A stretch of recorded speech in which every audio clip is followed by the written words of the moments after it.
To this data from the Department of Water and Sanitation's system shows that some sewage plants in Buffalo City are not reporting any effluent results, while others are failing basic safety checks. This is happening as several wastewater treatment works under the Buffalo City Municipality sit vandalized, unsecured and barely functioning. The conditions were first exposed by Go Express community newspaper.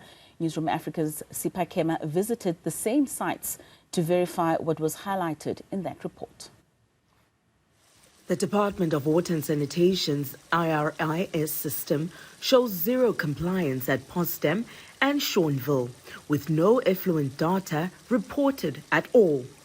Danzane and Zwelicha show limited results, but both fail microbiological tests, meaning fecal bacteria may be entering the Buffalo River. These failures are already felt in homes and villages that rely on this water every day. One of those residents lives in Tyutyu village in Bisho.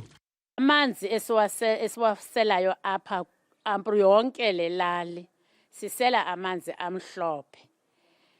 Emhlophe nje abanazo into ezimdaka sometimes uqonda ye akuwanantsika akuwathembi kakuhle. And into eyenzekayo amanzi alapha sinengxaki yoba sithathe ixesha singenamanzi njengekwayizo last week besingenawo amanzi ixesha elide kusiza ugqampompo sinalonto kasukaphele kuzo xa buya abuya uqonda ba mawuwaboile before uwasebenzise kudala ke sithetha lento lamanzi and siyaqonda ba abantwana baba nezisu sometimes athatha asele uva umntana abe nesisu ukuthi umntana uyalunywa bheke ekliniki. Residents living right next to these broken plants say the smell, vandalism and lack of security have become part of their daily lives. I'm not sure how long, but it's quite a long time now. But I mean, to stay here, there is no other places. That's the only one I could find here for me. So I had to stay here, get used to the smell, and that is that. We return to the sites with Go Express editor Mfundo Piliso, the community newspaper that exposed the crisis. He says that the conditions speak for themselves: stripped infrastructure, dry ponds, sewage overflow, and almost no operational machinery in sight. Yet, sewage still flowed into the system. What we found out is that there is no actually work being done in our treatment plants. People are just, in fact, the Buffalo City Metro employees are only just pouring chlorine into these pools that you can see right here. And as you can see, that there's other pools that are meant to be processing the water, which has got the sewage. But that work is not being done because there's no infrastructure actually that is here. Everything has been destroyed, it has been stolen, vandalized. Independent water testers say the river and dams feeding the treatment plants are already carrying sewage, and chlorine alone is masking a much bigger problem. What we actually do is we check where do we get water that goes to the water plants. We get water from the dams, we get water from the rivers. And that's actually where our sewers runs to, because our sewage plants are no longer functioning.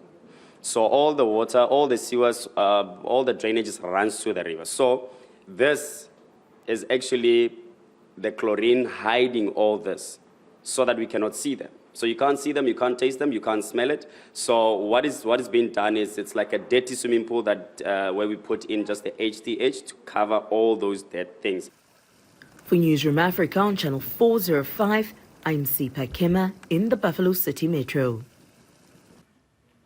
All right, let's get the municipality side of the story, and I'm joined by the Buffalo City Municipality Acting HOD of Water and Sanitation, Mkhuseli Nongogo. Thank you so much, sir, for your time this morning. Perhaps maybe let's just start off with you giving us an honest assessment of the current condition of the wastewater treatment plants within Buffalo City. Thank you so much for giving us this opportunity as Buffalo City Municipality. Just on that question, firstly, I think before I get to that, I just wanted to get to the article that you've just presented right now, which is really a picture that seems to be presenting a water quality issue that is not in existence, and also that really poses that poses emotions of the people of the area of Buffalo City unnecessarily. The article that you've just presented is actually full of inaccuracies that are not factual, and of course, and the test methods that are not based on any scientific water quality test that we conduct as Buffalo City. So I just wanted to state that from the onset that we really reject the presentation that was made by your claimed water specialist, as you've classified, that those are inaccurate and false information that was presented. But to come to your question on the wastewater issues that we have, yes, Buffalo City is experiencing quite a lot of cable theft and vandalism of wastewater infrastructure, which has affected some of the wastewater treatment plants right across our municipality. Some of them are the system that your presenter revisited in Bisho, and some of them, yes, are the Potsdam wastewater treatment plant, which we are currently upgrading. So we have these challenges. These are challenges that are across the country. It's not only in Buffalo City.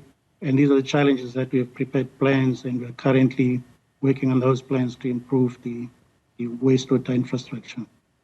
So, HOD, when you say the facts are inaccurate and not in existence, you're referring to both what Go Express had reported on, together with what our reporter Sipa Kema had actually taken as samples from those rivers and those taps to a tester, and we saw that being done live on television. Are you saying that was not fact?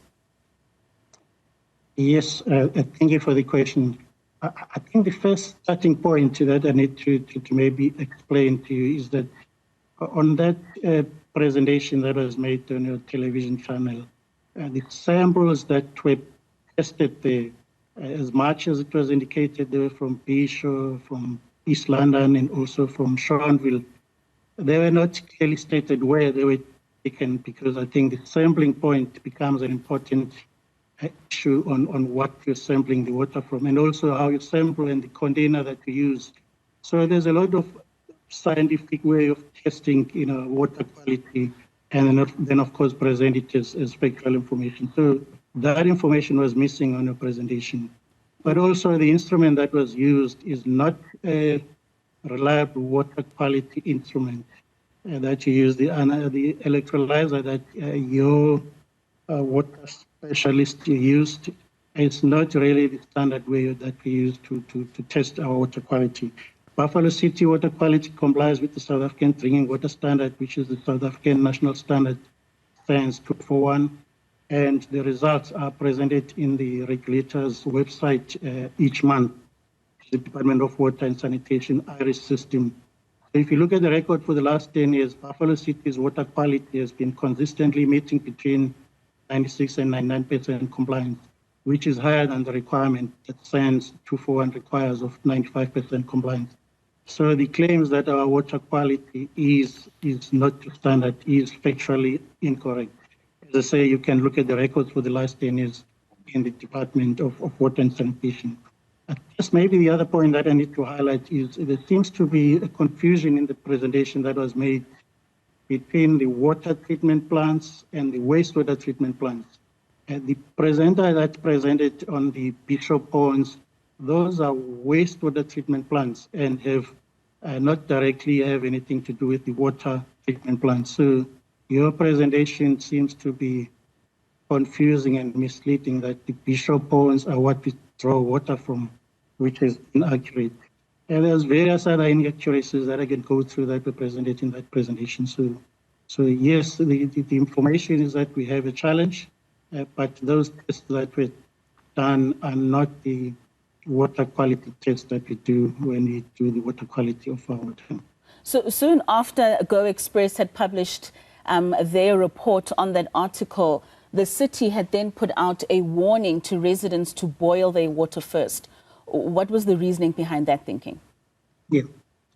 Okay. Yes, the boil water notice that we gave in December was as a result of a cable theft that occurred to our water treatment plant that we have in East London. We had vandals who dug out the cables, underground cables going to the water treatment plant. And as a result of that, while we were running the alternative generator source, after a period of 2 days, we also had challenges with our standby generator system. As a result, our disinfection system could not operate. For that reason, we sent the boil water notice as a precautionary measure, purely because we're not disinfecting to the standard that is required. So it was purely because of that incident, which was resolved after 3 days. And of course, immediately afterwards, we lifted the boil water notice. So it had nothing to do with the water quality issues. It was a precautionary measure based on the issues that we faced by the vandalism of our infrastructure to the water treatment plant. So the municipality is meant to update the Department of Water and Sanitation's integrated regulatory information system. When last did you put your updates with regards to the wastewater treatments and the quality of the water, and what is the ratings you received with the last update?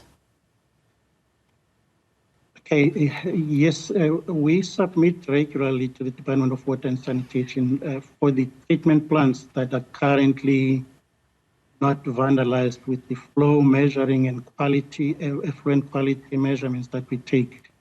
For those treatment plants that we still are doing repairs and upgrades that are currently unable to measure what comes in and what comes out, we are unable for that reason to submit to the Department of Water and Sanitation. So the treatment plants that we are not submitting effluent quality for are those that we're currently still busy with upgrading, that have been vandalized, and we've prepared, a clear plan to actually upgrade those wastewater treatment plants, which is estimated at R500 million. That's the amount of money that we must spend to replace what was already there in that infrastructure. So we're busy with those upgrades. This is the last financial year was the first year that we started with that plan, and we're continuing to upgrade those treatment plants. So we are unable at this stage to provide those results purely because we still are upgrading treatment plants. And what would you say has led to that decay for that infrastructure not to be in a way that it's supposed to be? And if you're unable then to supply to the IRIS in terms of an update with regards to those treatment plants, what is the impact on the people that are drinking that water? Can you say to the people of Buffalo City that that water is safe to drink? Yes, I think let me put a distinction on what you're stating. The wastewater treatment plants are discharging to the river. Some of the plants are discharging to Buffalo River, some Yellowwoods River and King Williamstown. And that is not the water that goes directly into the drinking water. The wastewater treatment plants that we have that are sitting on some of the dam areas that we take water from, the effluent is diverted through the tunnels away from the dam, and therefore it's not directly recharging to the Paradise Dam that we use as Buffalo City. So the Ports Dam that you mentioned earlier, effluent is directed through the tunnels away from the dam. However, yes, we have challenges currently that we are dealing with vandalism and improvement of our infrastructure. So the effluent is not directly going to drinking water. Yeah. All right. Bab Nongogo, thank you so much for your time and for those clarifications. We certainly do hope that that water is safe to drink by the residents of Buffalo City.